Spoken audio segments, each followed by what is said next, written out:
Nova Estela Ciência e Debate, um programa da TV PUC São Paulo, programa gravado semanalmente nas instalações do MIS, Museu da Imagem e do Som de São Paulo, muito conhecido pelas suas grandes exposições, do Rá-Tim-Bum ao John Lennon, passando por tantos temas e personagens brasileiros e internacionais, mas que também mantém, aqui no Lab MIS, nesse lindo auditório, uma programação, a Rede MIS, né, que traz convidados para um debate e aos domingos, primeiro domingo de cada mês, passa um filme e propõe um debate com a nossa plateia.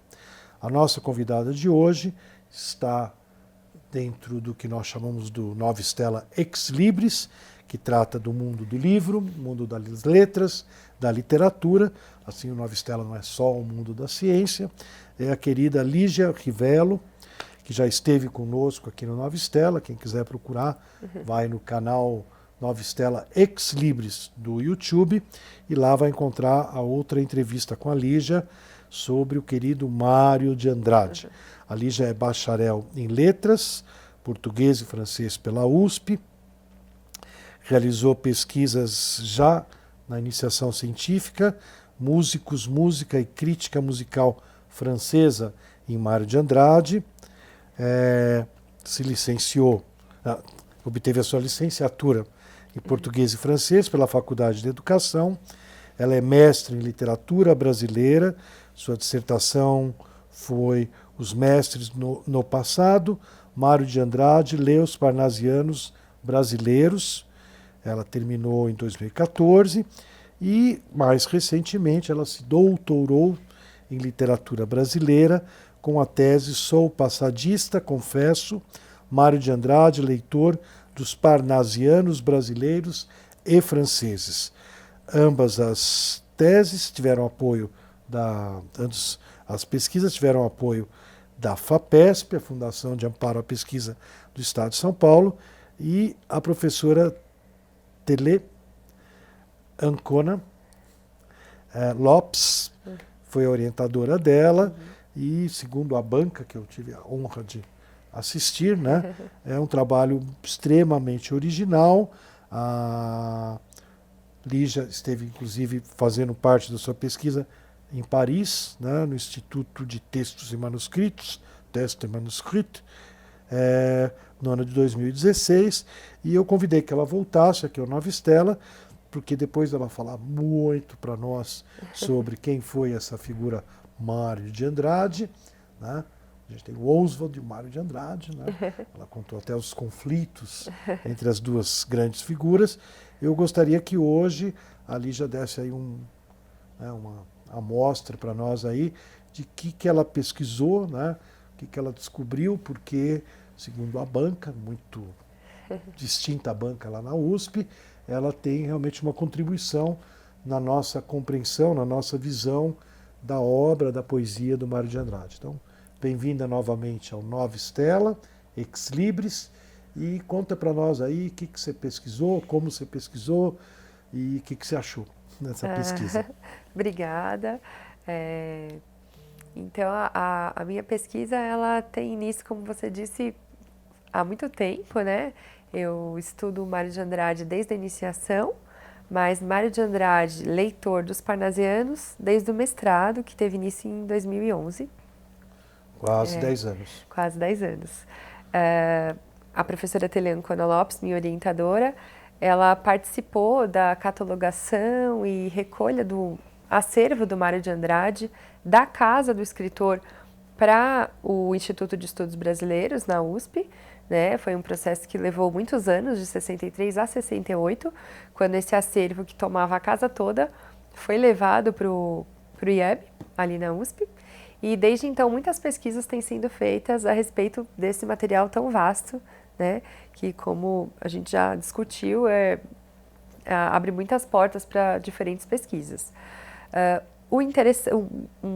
Algo muito interessante nos livros são justamente as anotações marginais, né? A que a gente dá o nome na crítica genética de marginália, né? Então, muitos desses livros eles são incrementados com uma vasta marginália e que interessam muito a pesquisa, né? Porque abrem um viés das possibilidades de leitura, mostram um pouco os percursos que o leitor vai tomando ao ler as obras, né? Que tipo de material causa interesse, então os livros mais anotados, os menos anotados, né? Então vão configurando uma gama de interesses do leitor, né? Então são muito importantes as marginálias no âmbito da pesquisa. Então no mestrado eu me deparei com Mário, leitor dos poetas parnasianos, né? Então a princípio o recorte que a gente pensou foi escolher os poetas parnasianos que ele contemplava numa série de artigos que se chamava Mestres do Passado.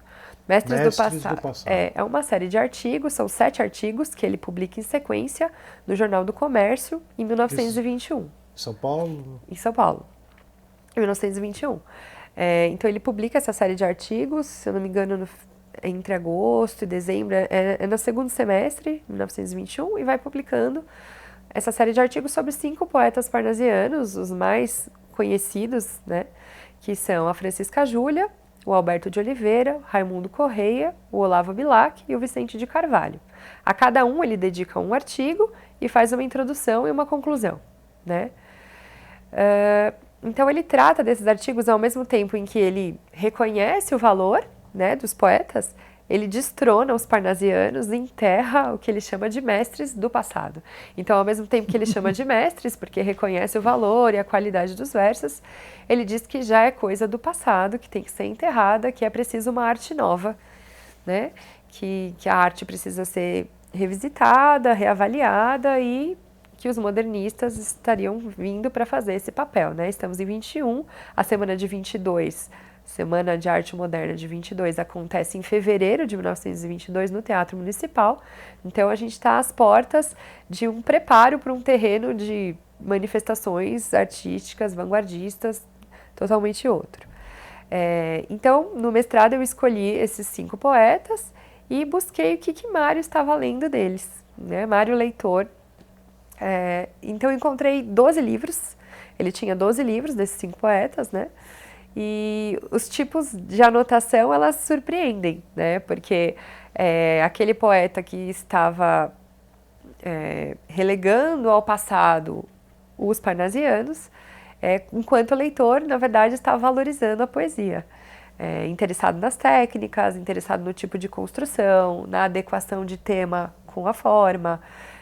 Então, interessado em uma série de artifícios, não só técnicos, mas também temáticos daquela poesia, né? Uma poesia que ele frequenta desde a escola, certamente, porque os parnasianos, o movimento parnasiano perdurou por 42 anos, foi um movimento muito longo, um caso quase único no mundo, porque o parnasianismo na França durou muito pouco, em Portugal também não foi muito expressivo, e no Brasil ele durou quase tanto quanto o romantismo, até mais, né?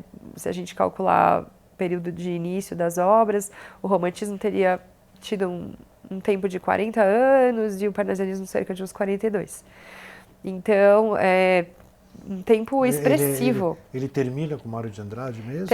O marco a gente costuma dizer a Semana de Arte Moderna, né? Em 22, né, trocaria, né, mais ou menos, estaria apagando o parnasianismo para dar entrada a outro tipo de arte. Então, um tipo de literatura que ele frequentou certamente toda a infância, adolescência, na escola, porque os poemas eram lidos, eram declamados nos bancos escolares. Uma literatura que ele frequenta na juventude, porque a marginália mostra pra gente. Então, a princípio, eu só dei essa pincelada de leve no mestrado com essas 12 obras e os 5 nomes mais famosos do parnasianismo, né? No doutorado, a ideia era ampliar o escopo e pegar, de fato, todos os livros parnasianos que estavam ali na coleção, né? Então, nisso eu reuni 57 livros de 21 poetas brasileiros, 5 poetas franceses, né? Passei a incluir os franceses também. E aí sim pude ter uma visão muito mais abrangente do que esse leitor estava buscando nessas leituras, né? Essa leitura que é de formação, sim, porque a gente percebe algumas notas de um crítico mais imaturo, apologético, muitas vezes que deixa transparecer um viés católico, com os comentários alongados, moralistas. E a gente percebe que essas notas vão mudando um pouco de tom, elas vão ficando um pouco mais maduras, vamos dizer, porque ele começa a usar livros para referência, vai argumentando usando outras obras, começa a ter alguns pareceres mais fundamentados, a gente percebe então, pelo tipo de nota, que elas têm uma passagem temporal. Não Mas só... você consegue datar as notas? Isso é curioso, porque, de certa forma, nem todas as... Quase não se tem datas exatamente. A gente encontra apenas 2 datas expressas nos comentários. As 2 de 25, de 1925, uma de setembro e uma de novembro de 25. Uma delas está no livro do Olavo Bilac e outra a gente encontra no livro do Amadeu Amaral. Ele data e diz, isso são besteiras de 1917, e data setembro de 1925. Então mostra que em 17 ele esteve ali, em 25 estava novamente. 25 não tem nada na obra publicada dele que faça a gente pensar o porquê ele estava circulando pelos parnasianos em 1925. Ele escreve uma carta aberta ao Alberto de Oliveira em abril de 25, né? Discutindo com o poeta, falando que, tudo bem, os parnasianos têm o seu valor, mas chega, já deu, precisamos de uma arte nova, né? Publica essa carta no jornal, isso em abril. E as notas que a gente tem no livro expressas são de setembro e novembro de 25, o que também não explica a entrada dele nos livros, porque na carta ele se mostra muito conhecedor do Alberto de Oliveira, mas a datação nos livros são posteriores, então o movimento em 25 em torno dos parnasianos está ali vivo. Outros indícios de data que a gente tem, mas aí são já com o viés da pesquisa, são, por exemplo, as obras que ele menciona no rodapé. Então, num poema que se chama Delém da Cartago, um poema do Olavo Bilac, ele menciona uma obra do Osório Duque Estrada, por exemplo, A Arte de Fazer Versos, que é uma obra de 1914, o que indica que provavelmente, em meados dessa época, ele está lendo o livro. Ele menciona, por exemplo, um dicionário do Firmino Costa, de 1933. É um dicionário primeira edição em 33, e ele menciona. Então, significa que em 33 ele também está ali naquela leitura.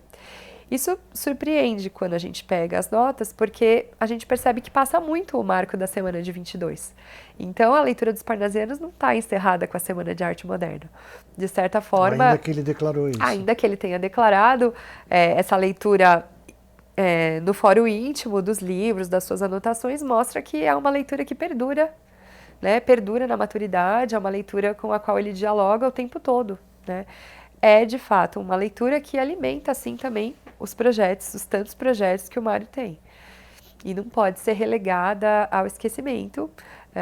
O que acontece, né? A grande chave desse estudo, do que a gente se propôs a pensar, é que não se deve continuar lendo os parnasianos com a chave modernista, que continua acontecendo, né?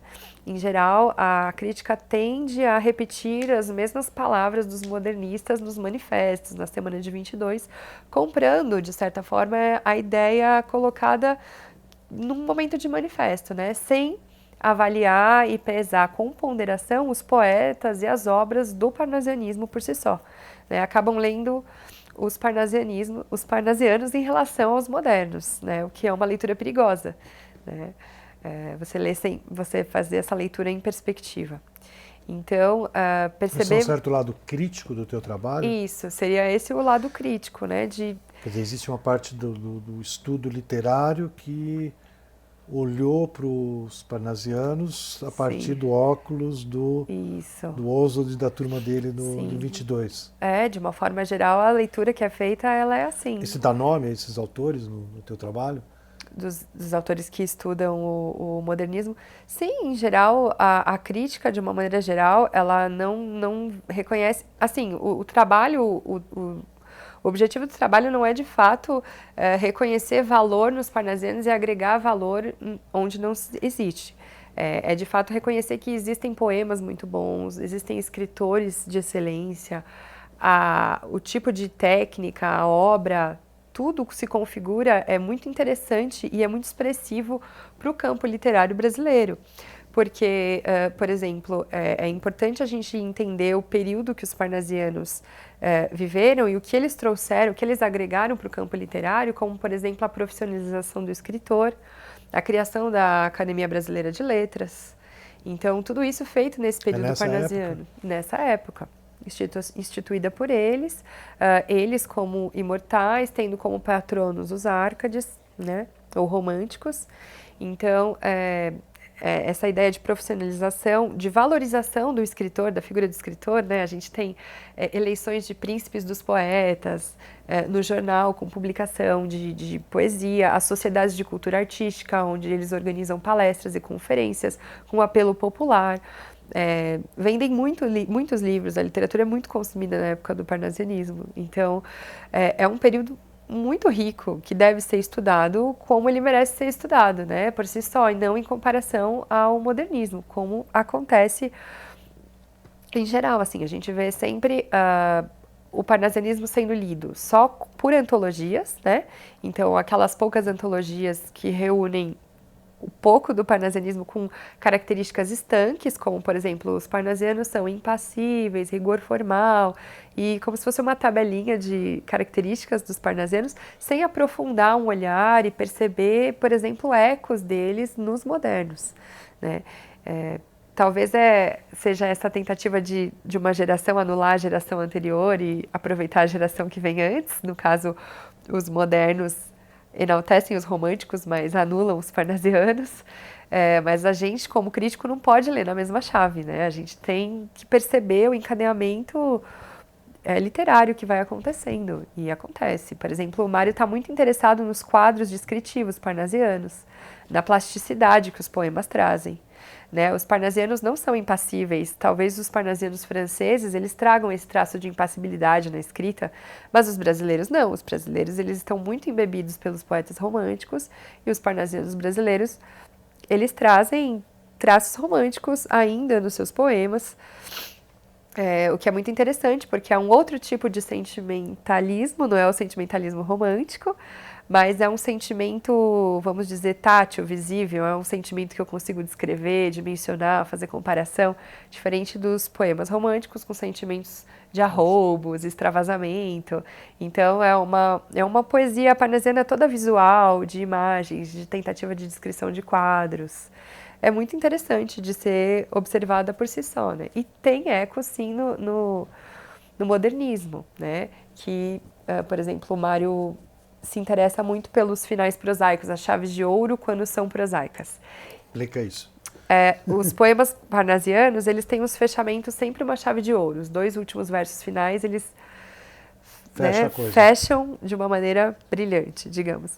E Mário sublinha por diversas vezes quando esses finais eles são meio prosaicos, então eles têm um tom de conversa, eles têm um linguajar mais solto. E isso é muito aproveitado pelos modernos, né, nos poemas totalmente informais e no linguajar prosaico, que, por certo, é a grande conquista da modernidade, é o linguajar prosaico, que isso realmente foi uma conquista dos modernistas. Mas dos parnasianos, dos outros, eu acredito que o que a gente vê no modernismo são os gestos formais apreendidos, mas que são usados com liberdade, né? Então, sem regras de partida, como os parnasianos têm as regras de partida, por exemplo, as escritas em decassílabos, os sonetos de 14 versos, então uma poesia que se quer toda metrificada e rimada, né? Os parnasianos partem desses pressupostos e dentro disso conseguem fazer organizações impressionantes, né? Conseguem ter uma fatura de um poema, um rendimento muito incrível, mesmo com regras tão restritas, né? Muitos deles têm rendimentos muito impressionantes de você acompanhar. E ler os parnasianos pelos olhos do Mário é muito enriquecedor, porque ele vai mostrando para você o quanto que algumas obras são encantadoras, sublimes, como ele mesmo anota, e vai nos mostrando o porquê. E você vê que os modernistas talvez tenham esses gestos formais aprendidos, mas usados com liberdade, sem regras como ponto de partida, mas que estão ali, né, de alguma forma diluídas nessa tentativa de um verso livre, que nunca é livre. No caso do Mário, nunca são livres de fatos. né? Eu costumo dizer que o Mário é polimétrico, porque Traduz, os versos... Polimétrico, porque se você pega um poema do Mário e você vai expandir os versos dele, você vai perceber que às vezes tem um decassílabo, um alexandrino, né? Um verso de 10 sílabas, um verso de 12 sílabas. Ele não é totalmente livre. Na verdade, tem alguma coisa que reside ali de um formalismo aprendido nessas leituras, nos manuais, nos tratados de versificação, algo que está ali o tempo todo, que ele está dialogando com aquilo, né? Então, uma marca d'água muito forte, assim, uma bagagem de leitura que aparece. E a pesquisa mostra que a gente encontra isso como ecos no poema, nos poemas dele, assim, esses mesmos versos medidos, alguns tipos de rima, algumas escolhas vocabulares. É muito interessante de ver essa passagem. Eu ia te perguntar assim, isso é uma pergunta tradicional quando a gente entrevista alguém que terminou um doutoramento, né? Claro que na história da ciência, às vezes, é uma questão de saber onde a pessoa achou as fontes, né? Porque texto alquímico medieval, daí a gente vai ter que descobrir onde é que a figura foi achar os originais, né? No teu caso, você já adiantou para nós, mas dá uma pincelada para nós, assim, qual foi teu objeto de estudo? Eu já percebi que são essas anotações dentro dos livros do Mário, né? Mas dá uma... entendeu? Teu método de abordar o Mário foi através de uma pesquisa na biblioteca dele, né? Isso, na biblioteca dele. Na equipe Mário de Andrade, que a gente tem ali no Instituto de Estudos Brasileiros, Aqui na USP você tem um USP, grupo que é a equipe Mário de Andrade. Equipe Mário de Andrade. Cacete. E a gente estuda muitas facetas, né, do Mário. A gente sempre fala qual Mário que a gente está estudando. Então, eu tenho um amigo, Marcelo Maraninck, que estuda, por exemplo, o Mário leitor dos românticos, né? Então, a gente vai investigando os tipos de leitura também, né? Mário contista, como eu disse, Mário romancista. E Mário Parnasiano se apresentou como uma possibilidade de pesquisa, porque eu sempre me interessei muito por poesia, gostava muito de Mário de Andrade, já desde a iniciação trabalhando com as críticas musicais dele, né? Sobretudo a relação dele com a França nas críticas musicais, né? Então, criticando compositores e músicos franceses contemporâneos dele, em pé de igualdade, então isso chamava muita atenção. Gostei muito de estudar Mário de Andrade e me deparei em uma aula com a professora Teleâncora Lopes, em que ela falava dessa lacuna nos estudos do Mário, que era entender as relações dele com os parnasianos, que, né, são justamente, como eu disse, esse movimento anterior ao modernismo, que está ali entre tensão, entre ruptura e continuidade, que é uma questão que se coloca na crítica, né? Então, para mim foi um ponto pelo qual eu entrei, né? E para recolher os livros, então, como eu disse, no mestrado eu já tinha feito esse recorte a partir desse artigo Mestres do Passado, que é muito importante, e no doutorado eu expandi. Quando eu expandi para buscar todas as referências de obra, eu encontrei grande parte delas no IEB, de fato, e lembramos que Mário tinha enviado uma parte dos livros para Araraquara. Ele fez uma doação, ele fez uma doação em 1942 de 600 livros para fundar a Biblioteca de Araraquara. Então temos correspondência dele. Ajuda o nosso telespectador, internauta. Araraquara tem uma biblioteca que vira e mexe, é uma referência quando a gente fala de história do livro, história da literatura em São Paulo, no Brasil. Sim. Interessante, né? Sim, que se chama Biblioteca Mário de Andrade, inclusive. Também. Né? Ganhou o nome dele. Ele ajudou a fundar essa biblioteca. Temos correspondência dele com o prefeito da época, Camilo Galvão, em que ele fala que vai doar uma parte dos livros dele. Ele escreve para amigos, Manuel Bandeira, Cecília Meirelles, pedindo exemplares para reunir, para mandar também. Esses livros vão de trem, chegam em caixas, são 9 caixas que chegam a Araraquara. Né? Fui a Araraquara visitar a biblioteca. Hoje em dia, os livros do Mário estão separados numa sala. Nessa sala tem os volumes que ele doou. Hoje em dia tem só 441, porque na época da doação, a biblioteca é inaugurada em 1943, e, logicamente, os livros que ele doa são colocados como circulantes, né? Então, os livros são emprestados, vão para a casa das pessoas, e muitos deles se perderam ao longo do tempo por Alguém né? pegou de estimação. Alguém pegou de estimação, não devolveu, mas depois, em 1900... Na minha casa. Na minha casa. Em 1997, a bibliotecária responsável, Fátima Zampiero, ela reúne eles numa sala, percebe que tem um valor diferente, que seria interessante fazer uma coleção à parte para consulta no local, e ela cria essa sala que tem essas 441 livros que o Mário doou, e a coleção do Pio Lourenço Correia, que era primo do Mário de Andrade. Na verdade, a esposa dele era prima do Mário de Andrade, né? Então, o primo, o tio Pio, que ele chama nas cartas, tio Pio a quem ele mandava sempre os primeiros exemplares, ou as provas dos livros para ler, para discutir. Ele era um filólogo muito importante, muito conhecido, que fez uma tese sobre a palavra Araraquara. E a obra, todos os volumes do Pio Lourenço estão lá, né? Muitos volumes de filologia, super interessantes. Pio Lourenço também tinha o hábito de escrever nas margens dos livros. É uma obra que está lá super interessante para ser estudada. Os volumes do Mário de Andrade que estão lá também, muita coisa para ser estudada. Tem um volume. E justamente ele mandou para lá alguns parnasianos, a maioria dos franceses. Quase todos os franceses ele mandou para Araraquara. E aí, quando eu cheguei lá, ficava essa questão: por que mandou os franceses para lá, né? Porque tirou da coleção, né? Então, a princípio, a gente pensou, talvez ele estava doando um modo de ler, já que aqueles livros estão anotados, estão ao mesmo tempo que doando um livro, indicando caminhos, né? Estamos acabando o tempo. Ah, tá. Então, indicando caminhos, ou, na verdade, como são leituras primeiras, importantes para uma fundamentação, né? Então, foi ali também que eu peguei mais uma parte dos parnasianos, que vale a pena ser visitado outras obras. Super especialista, muita viagem aí pela obra do Mário de Andrade. Agradecemos a Lígia, mais uma vez o Nova Estela, e novamente recomendo o nosso telespectador Nova Estela Ex Libris a conhecer a obra do Mário de Andrade.